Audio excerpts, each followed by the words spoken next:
ஓட்டிடலாமாடே? இந்த அடிதடி ரத்தம் எதுவும் இன்னும் போல போய் hi guys, welcome back to Irfan review. இந்த வீடியோ என்ன படத்தோட ரிவ்யூ பார்க்க வந்திருக்குன்னா, இன்றைக்கி ரிலீஸ் ஆகி ரொம்ப சக்ஸஸ்ஃபுல்லாக ஓடிட்டு இருக்க ரெட்ரோ படம் எப்படி இருக்குன்னு தான் பார்க்க வந்திருக்கோம். சப்ஸ்கிரைப் பண்ணிக்கோங்க, பத்தில் பெல் ஒரு கால்னு வச்சுக்கோங்க. அப்போ தான் போகிற அப்படியே டாட்டா நோட்ஸ் வந்துட்டு இருக்கும். லைட்டாக நாய்ஸ் வரும், அட்ஜஸ்ட் பண்ணிக்கோங்க. ஏன்னா கேரளாவில் தான் படம் பார்க்க வந்திருக்கோம். ரெட்ரோ படம் எப்படி இருக்குன்னு பார்த்துலாம். கார்த்திக் சுப்ராஜ் டேரக்ஷனில் நம்ம சந்தோஷன மியூசிக்கில் இந்த படம் வந்திருக்குன்னு சொல்லாங்க. இந்த படம் எப்படி இருக்குன்னு சொல்லிட்டுனா வெறித்தனமாக இருக்குன்னு சொல்லாங்க. சூர்யா சாருக்கு ஒரு கம்பேக் படமாக அமைஞ்சிருக்குன்னே சொல்லலாம். சரி, இந்த படத்தோட ஆன்லைன் ஸ்டோரி என்ன பாட்டு தரலாம் வாங்க. சூர்யா அவர் வந்து பார்த்திங்கன்னா நார்மலான லவ் ஸ்டோரியாக போகிற விதமாக இருக்காருன்னு சொல்லாங்க. அதாவது ஃபஸ்ட் எடுத்துன்னு வந்து பார்த்திங்கன்னா சூர்யா அவங்க சின்ன குழந்தைய காட்டுவாங்க. அதுலேயே அவர் வந்து பார்த்திங்கன்னா ஆக்ஷனை பக்கா இதாக வந்து காமிச்சிருப்பான்னு சொல்லலாம்.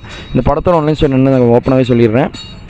அதாவது ஒரு அந்தமான் நிக்கோபாரில் நம்ம தமிழ் ஆளுங்க வந்து வேலை செஞ்சுட்டு